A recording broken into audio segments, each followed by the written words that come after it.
다윗과 그의 사람들이 사흘 만에 시글락에 이른 때에 아말렉 사람들이 이미 네겝과 시글락을 침노하였는데 그들이 시글락을 쳐서 불사르고 거기에 있는 젊거나 늙은 여인들은 한 사람도 죽이지 아니하고 다 사로잡아 끌고 자기 길을 갔더라. 다윗과 그의 사람들이 성읍에 이르러 본즉 성읍이 불탔고 자기들의 아내와 자녀들이 사로잡혔는지라. 다윗과 그와 함께한 백성이 울 기력이 없도록 소리를 높여 울었더라. 다윗의 두 아내 이스라엘 여인 아히노암과 갈멜 사람 나발의 아내였던 아비가일도 사로잡혔더라.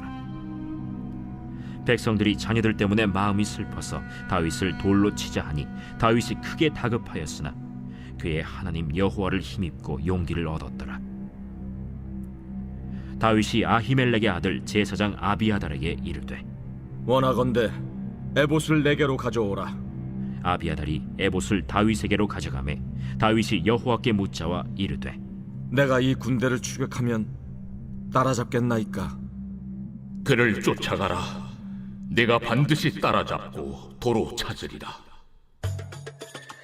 이에 다윗과 또 그와 함께한 600명이 가서 브솔 시내에 이르러 뒤떨어진 자를 거기 머물게 했으되 곧 피곤하여 브솔 시내를 건너지 못하는 200명을 머물게 했고 다윗은 400명을 거느리고 쫓아가니라. 무리가 들에서 애굽 사람 하나를 만나 그를 다윗에게로 데려다가 떡을 주어 먹게 하며 물을 마시게 하고 그에게 무화과 뭉치에서 뗀 덩이 하나와 건포도 2송이를 주었으니 그가 밤낮 사흘 동안 떡도 먹지 못하였고 물도 마시지 못하였음이니라. 그가 먹고 정신을 차리매 다윗이 그에게 이르되 너는 누구에게 속하였으며 어디에서 왔느냐? 나는 애굽 소년이여 아말렉 사람의 종이더니 사흘 전에 병이 들매 주인이 나를 버렸나이다. 우리가 그렛 사람의 남방과 유다에 속한 지방과 갈렙 남방을 침노하고 시굴락을 불살랐나이다. 내가 나를 그 군대로 인도하겠느냐? 당신이 나를 죽이지도 아니하고 내 주인의 수중에 넘기지도 아니하겠다고 하나님의 이름으로 내게 맹세하소서. 그리하면 내가 당신을 그 군대로 인도하리이다. 그가 다윗을 인도하여 내려가니 그들이 온 땅에 편만하여 블레셋 사람들의 땅과 유다 땅에서 크게 약탈하였으므로 말미암아 먹고 마시며 춤추는지라. 다윗이 새벽부터 이튿날 저물 때까지 그들을 치매 낙타를 타고 도망한 소년 400명 외에는 피한 사람이 없었더라. 다윗이 아말렉 사람들이 빼앗아갔던 모든 것을 도로 찾고 그의 두 아내를 구원하였고 삶의 위기에 대한 이런 어떤 좋은 글이 있나라고 인터넷을 검색하다 보니까 삶의 위기에서 쫄지 않고 크게 살아남는 법을 알려주는 좋은 책, 그리고 책이 한 권이 소개가 되어 있더라고요. 제목이 크게 그린 사람이란 건데요. 세상에 지지 않고 크게 살아가는 18명의 인터뷰, 거기서 나오는 내용들을 이렇게 교훈으로 삼아서 낸 책들이에요. 제가 그냥 몇 개 소개를 한다면 좀 이상해서 이게 세상에서 위기를 극복하는 비결일까라고 생각하는 것들이 있어서, 첫째, 내가 겪는 위기의 원인을 사회제도 안에서 찾아 객관화한다. 내 잘못이 아니야. 사회 전체가 가진 문제 속에서 일어난 일이고 나는 그냥 그거의 피해자일 뿐이야. 이렇게 삶의 위기를 진단한다. 객관화하는 건 좋습니다. 중요한 건 그 삶의 위기가 객관화한다고 나의 문제가 안 되진 않는다는 얘기입니다. 내 문제거든요, 내 문제. 그래서 이게 과연 될까라는 생각을 했고요. 두 번째, 공동체를 적극적으로 만들고 그들과 만나서 고통의 크기를 작게 만들어야 된다라고 했는데, 이 말이 뭐냐면 공동체라는 얘기는 나와 비슷한 생각을 가진 사람들을 모으라는 얘기예요. 그리고 같은 고민을 가진 사람, 좋은 사람들을 많이 모아서 그들과 만남을 통해 이런저런 얘기들을, 내 고민을 얘기하다 보면 그런 내가 당하고 있는 고통의 크기를 그래도 서로 막 위로하다 보면 줄어들 수 있다. 그리고 용기도 얻을 수 있다라고 얘기를 하는데, 중요한 건 비슷한 생각을 가진 무리들, 특별히 같은 고민을 가진 사람들을 어떻게 모을 거냐라는 얘기고요. 그 사람이 좋은 사람인지 아닌지를 어떻게 할 수 있냐는 얘기입니다. 그리고 항상 제가 얘기하는 게 뭐냐면, 학생들이, 젊은 청년들이나 청소년들이 서로 얘기를 하잖아요. 문제를 하면 정말 공감은 잘해요. 문제 해결은 없어요. 왜냐하면 도찐, 개찐이기 때문에 그래요. 서로가 똑같은 입장이기 때문에 그 문제에 공감은 하지만 그 문제를 해결하기 위해서 세상을 바라보거나 인생을 바라보는 그러한 시각은 아주 떨어지기 때문에, 아주 부족하기 때문에 해결이 안 되고, 해결한다고 하더라도 많은 시행착오나 문제를 일으키는 경우들을 본다라는 얘기입니다. 그러면 성경은 뭐라고 얘기할까? 성경은 삶에는 크고 작은 위기가 언제나 찾아온다라고 우리에게 얘기를 합니다. 우리가 아는 대로 다윗은 사울왕에게 쫓겨가지고 이리저리 도망다니다가 마침내 적국인 블레셋에 들어가서 망명 생활을 하게 됐습니다. 다행히 가드의 왕인 아기스의 도움으로 600명의 부하와 그의 가족들이 나름 편안하게 잘 지낼 수 있었어요. 그런데 그 즈음에 공교롭게도 블레셋과 이스라엘 간의 전쟁이 벌어집니다. 다윗에게는 정말 어려운 선택을 해야 하는 상황인 거예요. 사울왕의 편에 붙어서 블레셋을 공격하게 되면 내가 지금까지 사울왕을 피해서 있었던 피난처가 사라지고 내 아내나 자녀들도 위험해지게 됩니다. 반대로 블레셋의 편에 서서 이스라엘을 죽이게 되면 나는 민족의 반역자가 되는 거예요. 이스라엘 사람이기 때문에. 자신은 왕으로 이미 기름 부음을 받은 상태에서 다윗은 어떤 결정을 해야 될까? 엄청난 부담을 갖게 됩니다. 어떻게 해야 되지라는 것에 대한 결론도 내리지 못한 채 전쟁터에 끌려나가게 된 거예요. 그런데 놀랍게도 다른 블레셋의 방백들이 다윗과 다윗의 부하들이 전쟁에 참여하는 걸 원하지 않았기 때문에, 극렬하게 반대를 했기 때문에 다행히도 다윗이 그 전쟁에 참여하지 않고 다시 원래 있던 시글락으로 돌아오게 되었어요. 그런데 시글락으로 돌아와 보니까 큰일이 벌어진 겁니다. 전쟁 때문에 3일 동안 가서 잠깐 떨어져 있었는데 그동안에 아말렉 사람들이 시글락에 와서 모든 걸 다 빼앗아 가고, 못 가져가는 건 다 불태워버리는 상황이 벌어진 겁니다. 그동안 모아둔 모든 것들이 한순간에 다 잿더미가 되어버린 거예요. 설상가상으로 아내와 자녀들은 포로로 끌려가는 거예요. 이거 종으로 팔아먹으려고 하는 거거든요. 이 모든 상황을 알게 된 다윗과 그 부하들은 울 기력이 없을 만큼 울었다라고 성경이 기록합니다. 우리 4절 한번 볼까요? 시작. 다윗과 그와 함께한 백성이,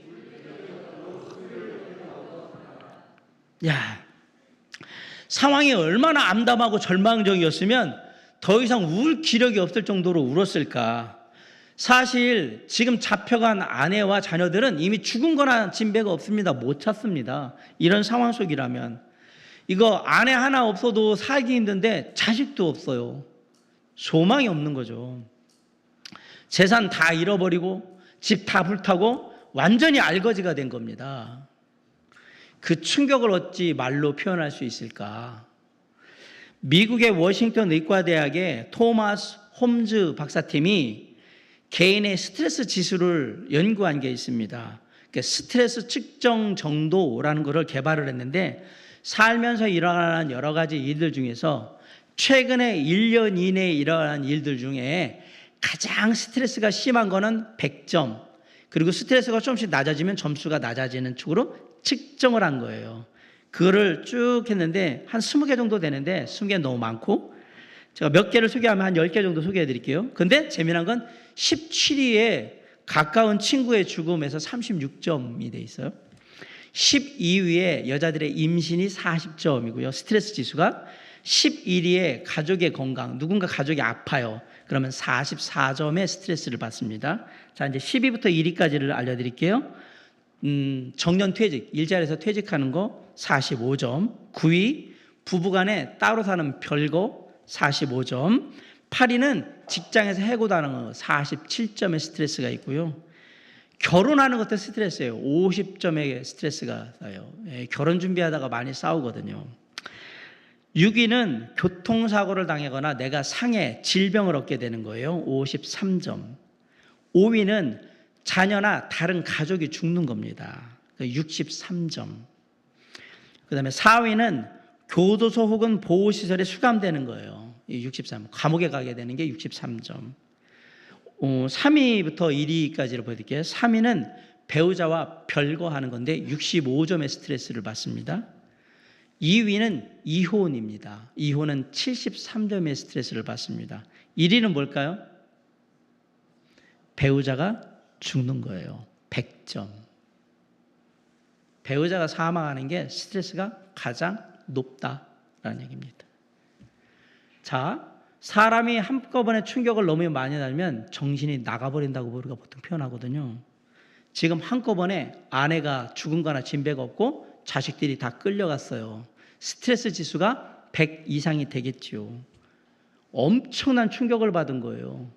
그러니까 이렇게 막 울고 난리가 난 거죠. 정신이 나가 있는 거예요. 우리는 이들과 크게 다르지 않습니다. 요즘 나라적으로 전체적으로 참 힘든 시간입니다. 가정들이 경제적으로 어렵고 사업하시는 분들, 회사 이끄시는 분들도 되게 재정적으로 어려움을 당하고 있습니다. 이혼하는 부부들 많이 늘어나고 있고요. 육체적인 질병 때문에 고통받고 있는 분들도 의외로 많습니다. 자녀들 때문에 또 문제 때문에 고통받고 있는 분들도 많고요. 특별히 돈 문제 때문에 어려움 당하고 있는 분들도 참 많습니다. 그중에서 우리가 가장 많이 쉽게 어려움 당하고 있는 게 뭐냐? 인간관계, 대인관계예요. 사람들과의 관계 때문에 힘들어하고 교회에서도 사람들과의 관계 때문에 교회를 떠나기도 하고 그러는 거죠. 가까운 친구들이나 동료들에게 왕따를 당하거나 배신을 당하는 게 뭐 그렇게 놀랍지도 않은 그런 시대가 된 것 같습니다. 삶에는 항상 크고 작은 위기가 찾아옵니다. 어떻게 보면 저와 여러분이 사는 삶은 그냥 그런 삶인 거예요. 그냥 늘 그런 삶. 묻고 싶습니다. 내 삶에 위기나 어려움이 전혀 없이 아주 평안한 삶을 살았던 때가 언제인가 한번 물어보세요. 스스로한테. 언제 있었습니까? 혹시 최근 1년 안에 그런 때가 있었습니까? 재미있게도 하나가 어려운 문제가 좀 지나갔다 생각하면 곧바로 또 하나가 오고 또 이것도 이렇게 어찌저찌 해가지고 또 지나갔다 생각하면 또 다른 게 생기고 그게 인생이라는 얘기를 제가 드리는 겁니다. 그래서 우리가 이 땅의 삶을 다하는 순간까지 크고 작은 어려움이 계속 될 거라는 사실을 우리가 인정해야 되고 이게 우리가 인정한 사실이라면 지혜롭게 그 삶의 문제나 위기를 대비하는 게 지혜로운 삶이라는 사실을 말씀드리고 싶은 거예요. 그런데 그런 상황 속에서 위기가 닥쳐왔는데 지혜롭게 대응하지 못한 사람들의 모습이 보여요. 우리 6절을 한번 읽어보십시다. 시작. 백성들이 자녀들 때문에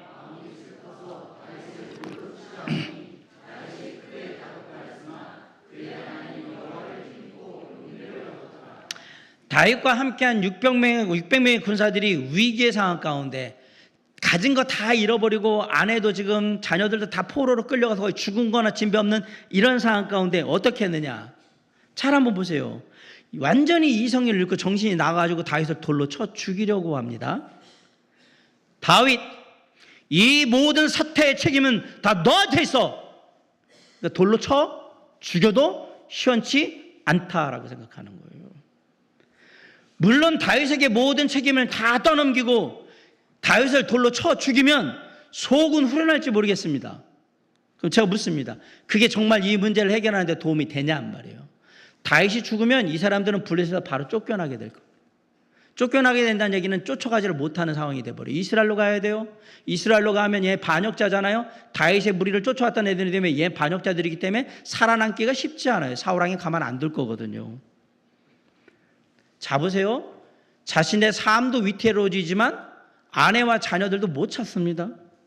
당장의 화풀이는 되겠지만 문제나 위기를 해결하는 데는 도움이 안 됩니다. 우리가 어떻게 인생에 내 기분 화풀이하는 거로 인생을 삽니까? 그거는 인생을 함부로 사는 사람들이 하는 짓이지 아무리 화가 난다고 해서 인생을 화풀이하는 데 던져버리는 그런 어리석은 짓을 하면 안 되는 거죠. 우리의 삶도 마찬가지예요. 위기를 맞을 때 우리는 항상 누군가를 비난하고 싶어하고 누군가에게 책임을 떠넘기기를 원합니다.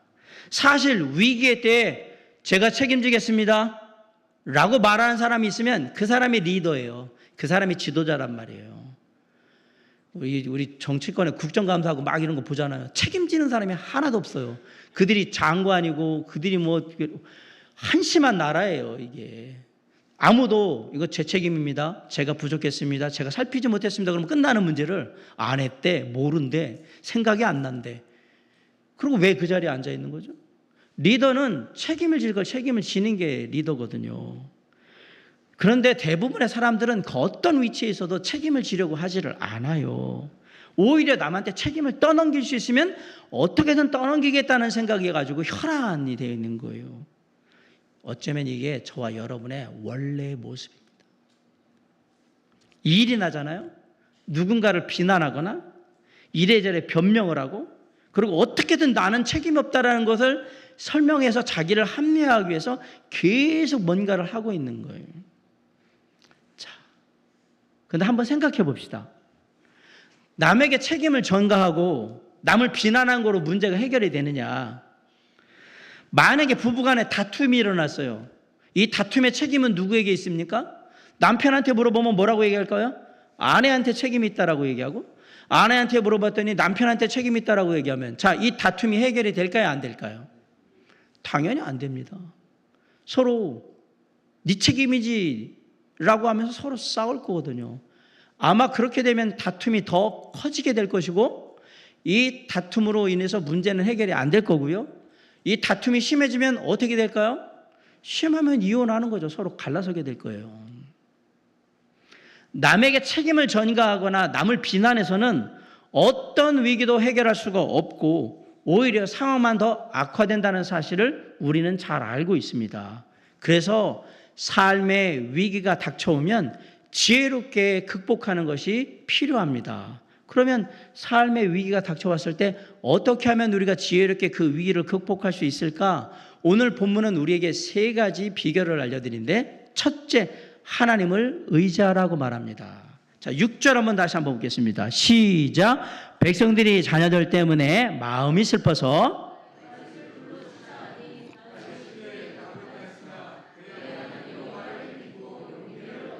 네, 그의 하나님 여호와를 힘입고 용기를 얻었더라.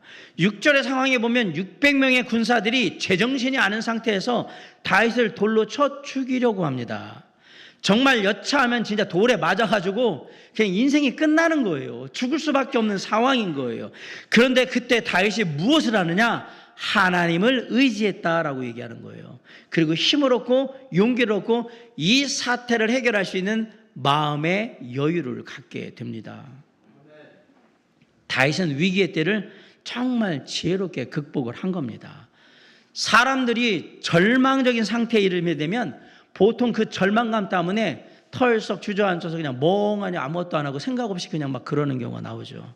그래서 철학자인 키에르케고르가 뭐라고 했냐면, 절망은 죽음에 이르게 하는 병이다라고 했어요. 사람이 절망하면 남는 건 뭐밖에 없다? 죽음밖에 없다라는 얘기입니다.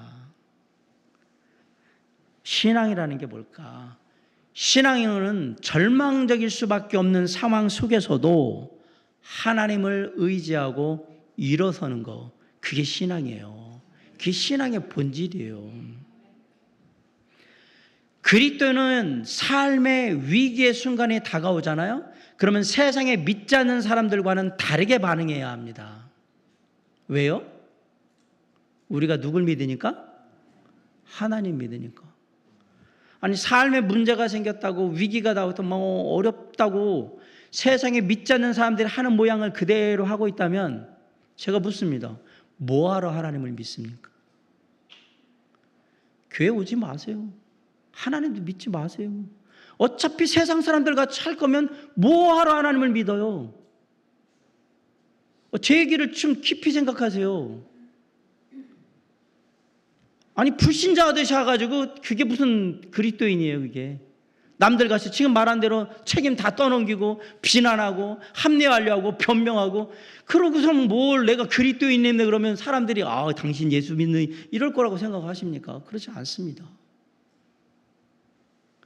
사랑하는 성도 여러분, 우리가 하나님을 믿는 이유는 우리의 삶의 위기의 순간, 어려운 순간이 다가왔을 때 우리가 세상의 사람들과 다르다는 것을 증명할 수 있는 시간이에요. 왜? 우리에게는 그들이 없는 하나님이 내 안에 계시잖아요. 그럼 그렇게 해야죠. 어떤 순간이라도 나와 함께 하시고 나를 일으켜 건져주시는 하나님이 바로 내 하나님이라는 사실을 믿고 나아갈 줄 알아야죠. 그게 신앙인 겁니다. 어렵다고 해서 세상같이 하고 좀 괜찮으면 하나님 믿는 척하고 그러면 내 신앙이 뭐가 되냔 말이에요. 여러분, 여러분이 믿든 안 믿든 간에 나를 사랑하시는 하나님은 하나님의 자녀된 나를 끝까지 포기하지 않으실 겁니다. 비록 내가 하나님을 포기할지언정 하나님은 나를 포기하지 않으신다. 믿으세요. 여러분 한번 생각해 보세요. 자녀에게 아주 중한 병이 걸렸어요. 불치병이 걸렸어요. 죽을 것 같아요. 다른 사람들이 이제는 포기해. 죽을 것 같아. 친척들도 그러고 다 얘기해요. 이제 죽을 것 같다고. 그러면 자녀를 병상에 누워 있는 부모는 그래 이제 포기하자. 죽으면 죽는 거지. 예, 그럴 수 있어요. 하나님의 때가 되면 죽는 거죠. 그런데 부모들은 끝까지 포기하지 않을 겁니다. 그죠? 정상적인 부모는 자녀가 아무리 죽음의 문턱 앞에 가 있을지라도 절대로 살아날 거라는 걸 포기하지 않습니다. 그게 부모인 거예요. 포기할 수가 없는 거예요. 부모이기 때문에, 내 자녀이기 때문에. 자, 세상의 부모도 그렇게 하는데 하물며 하늘의 아버지가 우리를 포기하시겠냐라는 사실입니다. 그건 있을 수가 없는 일이에요, 이게. 호세아 11장 8절에 에브라임이여 내가 어찌 너를 놓겠느냐, 이스라엘이여 내가 어찌 너를 버리겠느냐, 내가 어찌 너를 아드마같이 놓겠느냐, 어찌 너를 스보임같이 두겠느냐, 내 마음이 내 속에서 돌이켜 나의 긍휼이 온전히 불붙듯 하도다. 내가 하나님의 자녀들을 불쌍히 여기는 마음이 마음속에 막 불붙듯이 일어난다. 난 절대 포기하지 않는다. 나는 너희들을 사랑한다라고 얘기하잖아요. 이사야 49장 14절로 15절에 오직 시온이 이르기를 여호와께서 나를 버리시며 주께서 나를 잊으셨도다 하였거니와 여인이 어찌 그 젖먹는 자식을 잊겠으며 자기 태에서 난 아들을 긍휼히 여기지 않겠느냐. 그들은 혹시 잊을지라도 나는 하나님은 너를 하나님의 자녀들을 잊지 아니할 것이라. 안 잊는단 말이에요. 포기하지 않습니다. 그 하나님을 의지하셔야 합니다. 그래야 위기의 때를 극복할 수 있는 겁니다. 우리 자녀들을 긍휼히 여기시고 포기하지 않으시며 끝까지 함께 하시는 하나님의 약속을 붙들고 나아갈 때 위기를 극복할 수 있다는 사실을 반드시 믿으시기 바랍니다. 두 번째로 삶의 위기가 왔을 때 잘 극복할 수 있는 비결이 뭐냐? 하나님께 기도하셔야 합니다. 자, 7절 8절 한번 읽어볼게요. 시작. 다윗이 아히멜렉의 아들 제사장 아비아달에게 이르되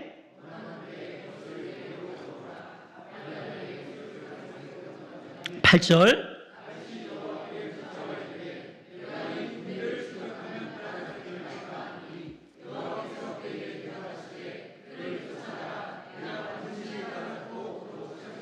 네, 놀랍게도 위기의 순간에 다윗이 한 행동은 제사장 아비아들을 부르는 거예요. 그리고 제사장이 하나님의 뜻을 물을 때에 갖는 에봇을 가져오라고 한 거예요. 그리고 하나님께 물어본 거예요. 제가 이 군대를 추격하면 따라잡을 수 있겠습니까? 라고 물어봤더니 네가 반드시 따라잡고 도로 찾으리라. 잃어버렸던 건 다 찾아올 거라고. 우리가 어렵고 위기의 순간 당할 때 해야 되는 게 뭐냐? 기도해야 합니다. 하나님께. 성경은 그래서 항상 기도하라고 얘기하는 거예요. 특별히 잘 나갈 때도 기도하셔야죠. 왜냐하면 이때 잘 나갈 때 기도 안 하면 교만해지고 결국 교만은 패망의 선봉이 되어서 그 삶이 무너지기 때문에 잘 나갈 때는 반드시 기도하셔야 합니다. 아울러서 일이 안 될 때는 어떻게 합니까? 더 기도해야 될 거 아닙니까? 안 되니까. 그래야 하나님께서 역사하시는 그 능력을 경험하고 우리가 담대하게 설 수 있기 때문에 그래요. 예레미야 33장 3절에 너는 내게 부르짖으라. 내가 네게 응답하겠고 네가 알지 못하는 크고 비밀한 일을 네게 보이리라. 마태복음 7장 7절로 8절에 말합니다. 구하라 그리하면 너에게 주실 것이요 찾으라 그리하면 찾을 것이요 문을 두드리라 그리하면 너에게 열릴 것이니 구하는 이마다 받을 것이요 찾는 이는 찾아낼 것이요 두드리는 이에게는 열릴 것이니라. 막혀 있으면 기도하셔야죠. 우리 자녀들의 부르짖음을 들으시고 반드시 응답하시는 하나님을 믿고 나아가면 위기를 지혜롭게 극복할 수 있다라고 얘기하는 겁니다. 그 하나님을 믿으시기 바랍니다. 마지막으로 삶의 위기가 왔을 때 우리가 어떻게 지혜롭게 극복할 수 있느냐? 하나님의 말씀에 순종하셔야 합니다. 이 다윗과 600명의 부하들은요 지쳐 있어요. 왜? 3일 동안 걸어가지고 전쟁터까지 갔다가 다시 3일을 걸어서 왔어요. 왔는데 난리가 난 거잖아요. 그래서 지쳐있는 상황에서 쫓아가야 되는데 200명의 부하들은 너무 지쳐있어서 쫓아가지를 못한 거예요. 10절에 보세요. 곧 피곤하여 부설 시내를 건너지 못하는 200명을 머물게 했고 다윗은 400명을 거느리고 쫓아가니라. 200명이 못 따라갈 정도였어요. 다행히도 나머지 400명은 그래도 하나님께서 쫓을 수 있다라고 얘기했으니까 따라가야지 된다라고 해서 400명은 따라간 겁니다. 거기에 놀랍게도 다윗과 따라가는 군사들을 위해서 하나님이 애굽소년 하나를 예비해 놓으신 거예요. 11절 있습니다. 시작. 무리가 들에서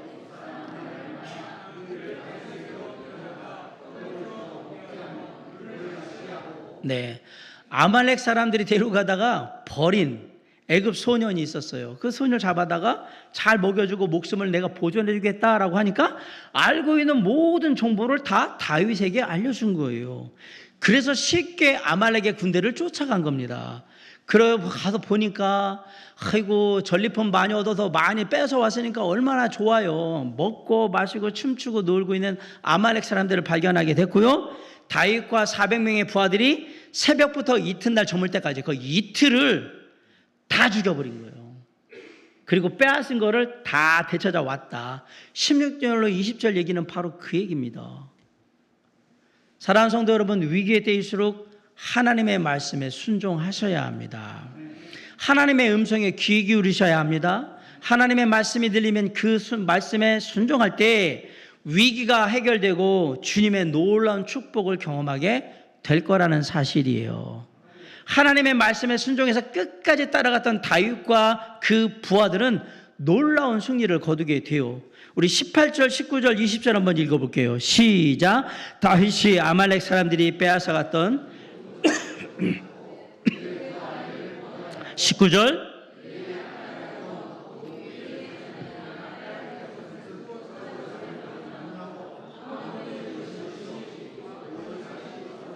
20절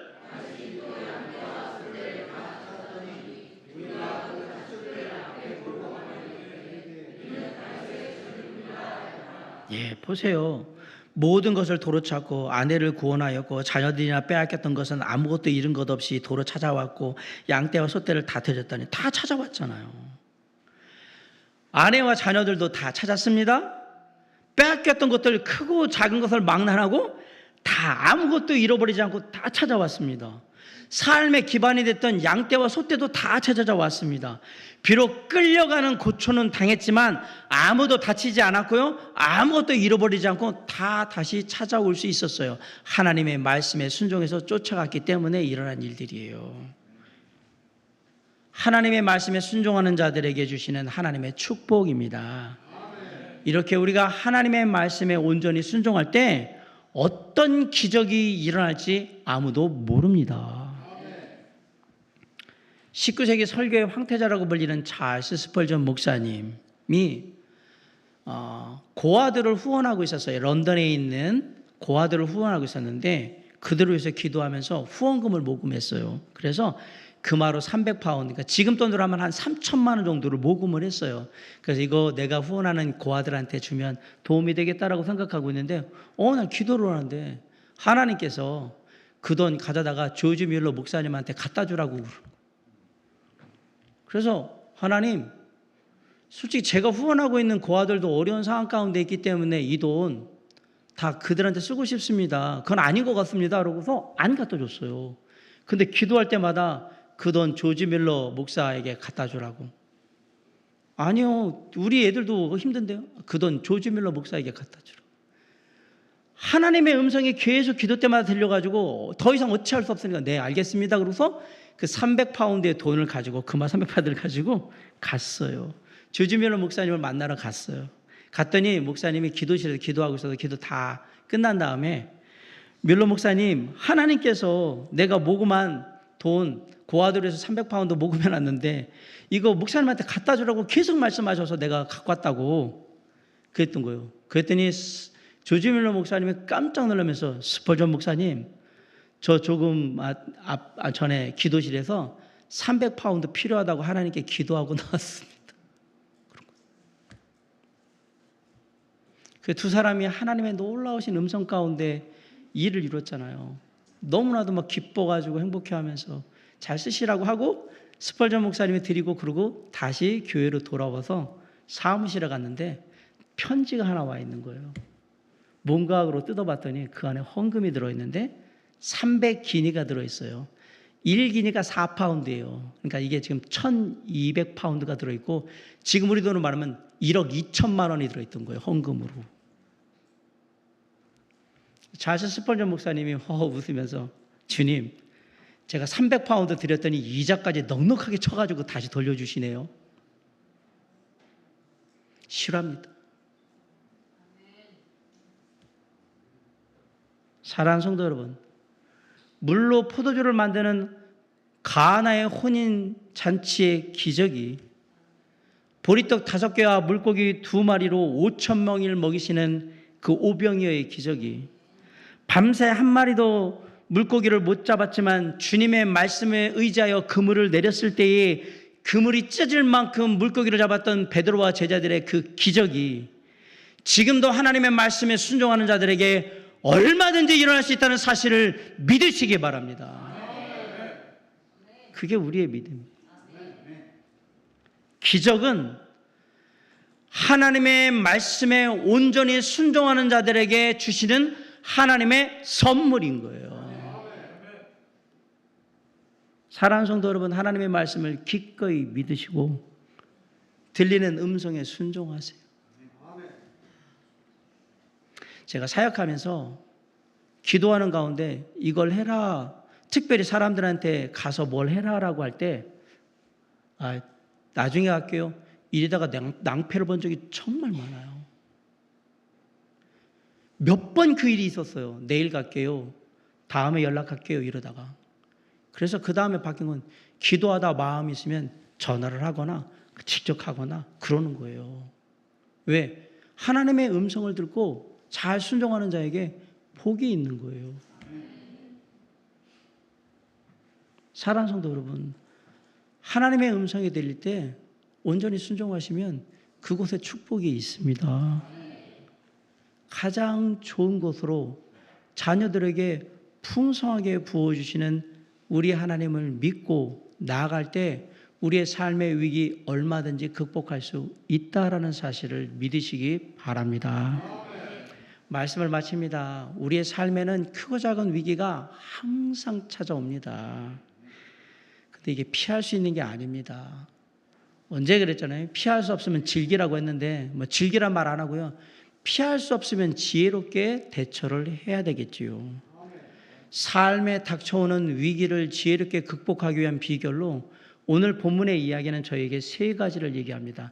첫째, 하나님을 의지하고, 두 번째, 간절히 하나님께 기도하고, 세 번째, 하나님의 말씀에 온전히 순종할 줄 알아야 한다. 그러면 우리의 삶에 어떤 위기가 닥쳐와도 우리는 지혜롭게 극복할 수 있게 될 거라고 말씀합니다. 믿고 기도하고 말씀에 순종할 때 삶의 위기를 잘 극복할 수 있다라는 사실을 잊지 마시기 바랍니다. 위기 없는 인생 세상에 없어요. 세상에서 어려움 한 번만 당하는 인생 그런 것도 없어요. 저도 많은 시간은 아니지만 57년의 인생을 살아봤을 때 셀 수 없는 위기들을 당하고 왔어요. 그게 가정의 위기일 수도 있고, 그게 재정의 위기일 수도 있고, 교회의 위기일 수도 있고 사람 간의 관계의 위기일 수도 있고 셀 수 없을 정도로 많은 위기들이 왔지만 오늘 이 교훈을 다시 한번 반복합니다. 우리의 하나님을 믿으시기 바랍니다. 우리의 하나님께 기도하시기 바랍니다. 우리의 하나님의 말씀에 온전히 순종하시기 바랍니다. 그것이 우리의 삶의 위기를 가장 지혜롭게 극복할 수 있는 방법이라는 사실을 다시 한번 마음에 새기고 오늘도 삶의 현장에 당당하게 발걸음을 디디며 나아가는 저와 여러분이 될 수 있기를, 그러므로 말미암아 우리의 삶에 놀라운 승리의 간증과 그 은혜의 역사가 넘쳐날 수 있기를 주님의 이름으로 간절히 축원합니다. 기도하시겠습니다.